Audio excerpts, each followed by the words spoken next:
Welcome back, Coug fans, to the second podcast of Three Finger Salute. We're glad you joined us. Coming live and coming in hot from Houston, Texas. It's your boy, T-Sizzle and J-Money. It's been a long time since our last podcast. I know the first one might have been a little long. We like to talk a little bit. We're very passionate. But we promise this time to try and keep it a little tighter, just like our Houston Cougars did this week. And that's going to bring us to our first topic of the day is Temple.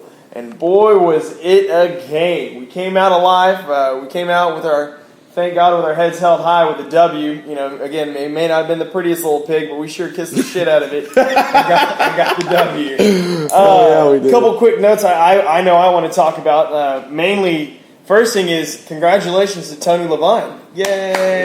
Getting that first road win as a head coach of the Cougs. That's a good thing. That's something we've been needing to have for a while, and you just can't say anything more about it. It wasn't the prettiest, but we made it work. It's definitely a little confidence booster. Absolutely. Getting that one on the road. Considering only 40 teams in the nation are 2-0 right now, you really can't be too mad about that. Regardless of who we've played, 2 wins is 2 wins. So, but given that, there was some things, the most glaring thing that I want to point out is what I've dubbed the official horror zone, a.k.a. the red zone. Scary place. I know we all had a couple years shaved off of our life come during that game. I know I probably woke up a couple neighbors, and my girlfriend actually took a nice little cat nap during it. But that's okay. She's a Baylor alum, so we won't even go there. So that's another story for another day. But we've got to get better on the red zone. Your thoughts on anything we need to fix? Well, thank God for Richie Leone being on our team. I mean, he did miss the first field goal attempt, but after that, he was 5 of 6. Mm-hmm. You can't even get mad. No. That's really 84%. Yep. Booting it through the uprights. He pretty much saved us. Yeah. And once again, Richie Leone coming through in the clutch, man. Special teams, that's why there's that there's offense, defense, and special teams. You can't forget about it because they can win you games like us. He was 2 away from tying a national record for kicking the most field goals in a game. My only other concern in the red zone, I thought O'Korn played really good. I noticed also that our red zone play calling was a little more conservative. Ran the ball a lot more inside the red zone than I thought maybe we should. I thought we were really predictable. Yeah. I would like to see O'Korn not get so many read option plays and jam it up the middle. Yeah. I don't want to see that kid get hurt. He's not Kaepernick. He's not a Kaepernick. Exactly. He's a gunslinger. Let him sling the rock as much and as often as he can. But he can run. If you look at his videos in high school, I mean, that kid run over people. But yeah, but when he runs, what happens the first time he ran in the red zone, helmet to helmet. So a couple more of those, and we won't be having O'Korn anymore. I know. So, which leads us actually to our next point is has the O'Korn era begun? Jay Money, your thoughts? I think it definitely should if it's not already. Mm-hmm. I know people were in question regarding if David Pylan really did get a concussion. If he did, best of luck to him. And that's, what, 3? Like 2 or 3. 3? 2 or 3, yeah. I feel sorry for that kid. I have a couple of those back in high school, and they are not fun. Yeah, to say the least. But O'Korn definitely, he didn't look bad. Mm-hmm. His numbers were not too bad either. No, not at all. Not at all. 23 of 31 for 233 yards. No turnovers. No turnovers again. Well, except for the run. Right. But through the air, no turnovers. Yeah. But other than that, for a first-time freshman on the road, the kid was at prom 3 months ago. So the progression that he's had since then, and only having summertime to be here and then fall camp, I mean, if that shows what's going to come to light, especially O'Korn to Greenberry, O'Korn to Spencer, I will gladly hear that throughout the year. Possibly O'Korn to Ambles. O'Korn to Ambles. There was a pretty sick highlight reel from Ambles from the other day. That was at practice. A nice catch. So, the only few more things we want to highlight, the running game looked great. We've dubbed it Thunder and Lightning with Ryan Jackson and Kenneth Farrow. Again, Farrow, I hope if you're hearing this, get better, get well soon. That was a sick, nasty dive you had almost into the end zone. Had it been the end zone, you definitely would have been top 10. Almost Michael Hayes-like. It very much Michael Hayes like. You would have given you mad props for that. But running game looks great. I mean, Jackson just running the rock, got the only touchdown of the game. And then finally, the third ward defense is alive. This is not the third ward defense. Third ward defense. This is not the the old Mad Dog defense of Bill Yeoman days, which I know some of you older fans won't appreciate. But this is the new Third Ward defense. We play like the hair's on fire. We get the balls. We hawk towards them. And that only speaks volumes for Coach Gibbs on how the defensive game plan was, because Temple has a good quarterback. They had a pretty good game plan for us, but they just weren't able to keep it on the ground and keep the ball out of our guys' hands. It was, the first play of the game, they run a bootleg play action pass, and what happens? Zach McMillan sitting there in deep safety, and mine's got it. So deep corner. Same difference. He's still way back in the back or downfield. And then finally in the game, which really just spoke volumes of the defense maturity, is McDonald getting that interception to lock it up for us at the end of the year. End of the game. That just a year ago that would not have happened. I can't tell you how excited I was when he picked that ball out of the air. No, absolutely. It was a great game, offensively and defensively wise, outside of the ineffectiveness in the red zone. We've definitely got to address that during this bye week and also next week against Rice, because we won't be able to get away with beating them via Mr. Leone. Another good thing about the defense, we only gave up 300 total yards. Yeah, 100 yards rushing on 39 attempts, only 2.6 a carry. Yeah. That's pretty stout for us, considering in the past. Mm-hmm. Oh, people would run down our throats all day long. And then, not to mention, holding in on third down conversions, 8 of 18. I'll gladly take that. All day. That means they're punting the ball and having to give it to our offense, which actually outdid time of possession against Temple, which it's been a while since I can remember that we actually outdid someone on time of possession, because we always score so quickly. So that was our thoughts on the Temple game. Again, a win is a win is a win is a win. We got out of there. We're coming back home, and we're going to be home for a while until we go to UTSA, which is basically a home game. It's only 3 hours down the road. All right, so now we're going to do, it's kind of like the ESPN whip around, where we kind of tell you everything that's going on with everybody else. We're going to call this the American Blitz package. We're just going to come at you from all angles. Last week was definitely a better week than the first week. We got some W's where we should, and where we absolutely had to have W's, and then there wasn't nearly as many losses where there should not have been. So the first one I want to bring up is Louisville, the juggernaut of AAC, just absolutely destroying Eastern Kentucky. Which is expected. It's expected. The only thing I want to highlight on that is, hey, Teddy Bridgewater, you're still just a QB. You're not the coach. So don't try and kick off the punt team when it's 4th down, all right? You're not God. You're not Johnny Football. You're not better than anybody else. Remember, you are just a quarterback. Charlie Strong's a head coach. When he sends the punt team on, let the punt team come on. You're not Superman, all right? That was a real Manziel move. That was a real Manziel. But again, you'll learn it eventually, especially when them Cougars come to town. Third Ward defense. Which brings us up next to Cincinnati, which got absolutely blown out by Illinois that I didn't even see happening, to be honest. I thought that game would have been much closer, but and also sad to know is Munchalago, their starting quarterback who had won the starting position this year, actually got his knee destroyed. So he's done for this season. J Money, your thoughts on it? That's a tough, loss for them during the season. Wish them the best of luck. I was kind of hoping they were going to be real competitive. I hope they stay competitive when they come play us this year at home. Mm-hmm. Another game, SMU and Montana State, 31-30. God, a touchdown, I think, with 12 seconds left in the game by Garrett Gilbert to give them the go-ahead. But I'm sorry, this is going to be my rant.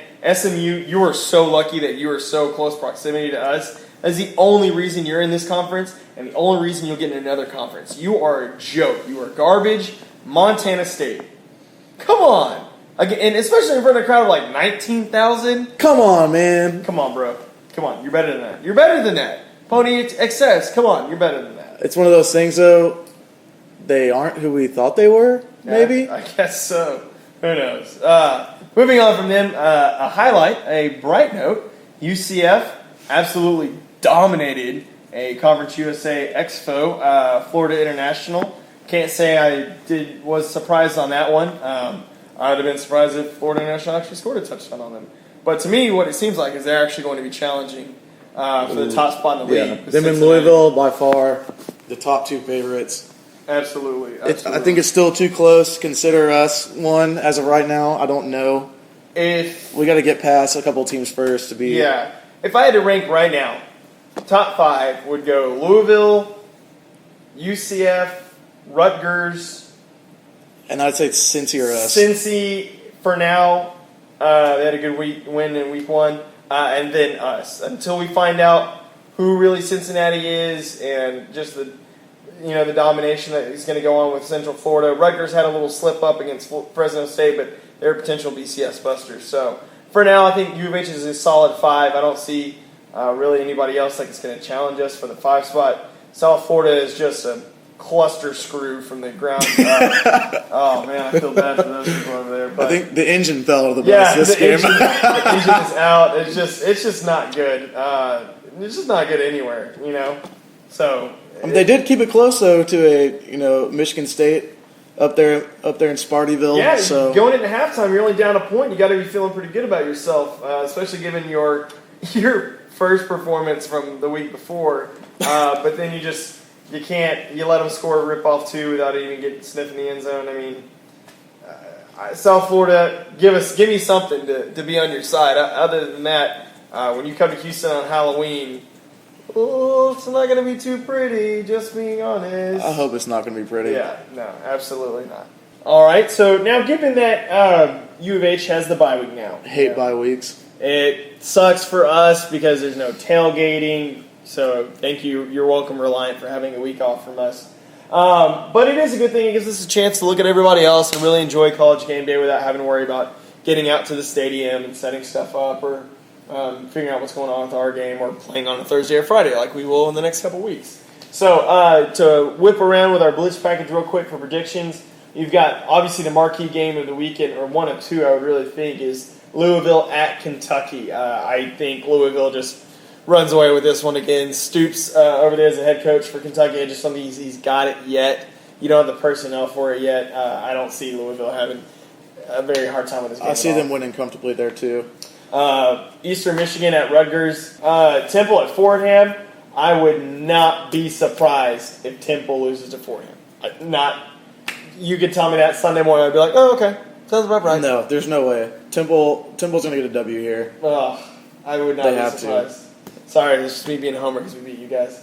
The second marquee matchup of the week, Central Florida at Penn State. I mean, they've got Penn State as a 5.5 point favorite. Florida to pull the win. I think Central Florida's going to win too, and that would really help us out. That'd be great for the conference. When we beat Central Florida later in the year, we look for good for us. South Florida versus Florida Atlantic, the pillow fight of the week. Both teams come in. 0-2 on the season. Florida Atlantic came against the other. South Florida by this time next week will have no bus whatsoever to be riding on anyway. The chassis will be gone. The chassis. It'll be Coach Willie just standing there with a little fake bell ringing it saying, "Come on the train." I just really hope they beat Florida Atlantic because they're a Conference USA team now. Yeah, absolutely. Just to save face, it would be really nice for us to get that W. Oh, absolutely. And I will be rooting for them throughout that whole game. We'll be following it. Cincinnati plays at home against Northwestern State. Yes, I know Northwestern State knocked off. Northwestern State did beat Southern 55-14. As we all know, we just absolutely destroyed them. But this is Cincinnati. This is a blowout. If it's not a blowout, then you've got bigger problems to worry about. I really don't think that Cincinnati should have anything to worry about because their other quarterback does have some starting time as well. Slide on down to Memphis versus Middle Tennessee State. Poor Memphis. I'm saying they start 0-2. I could be wrong, but I like Coach Fuente, and Jacob Karam as their quarterback, but it's not there yet. Give them a couple years. Remember, this isn't Memphis basketball. This is Memphis football, which hasn't done anything since D'Angelo Williams was a running back for them. And that was many, many, many moons ago. And then to round out the AAC, you've got Maryland versus UConn. Former Coug now playing on that team. My boy Zeke. Zeke Reiser. UConn loses this bad. I'm sorry. I have zero faith. Zero faith. The fur is coming off the Huskies up there, too. Yeah. It's shedding all over the place. When you get just stomped, absolutely stomped by Towson at home, you just should probably pack it in for a long season. That's simple as that. So, and then outside of that, obviously the one that everybody keeps talking about is the mighty, mighty University of Alabama at Texas A&M, playing at 2:30 on Saturday. College game day's there. Johnny Football's there. Nick Satan's there. Nick Satan. Oh, God. It's just going to be a media frenzy. You've got kids that are going to streak across the field. You've got students that are selling their sports passes for $800 a ticket. People are arriving there now to tailgate. It's just a madhouse. I would stay away, absolutely stay away from College Station from now until at least Monday, and especially if A&M wins. But my pick for the week, I pick in Alabama. I don't think Nick Saban lets him get beat twice in 2 years. Well, and the way that A&M's defense has shown suspectability throughout the first two games. And we don't know how good Rice is. Right. I don't know how good they are. Sam Houston goes in there and keeps it competitive till halftime, just like Rice did. And even though, I know A&M had some guys missing on defense, but that still doesn't. I don't excuse that whatsoever. There's too many question marks. The defense lost too many guys over last year with the draft. Alabama's always been reloading for years. TJ Yeldon, Amari Cooper, that solid NFL pretty much O-line. I don't think it happens again this year. I really don't. I don't think so either. I think final score, I think it'll be 38-28.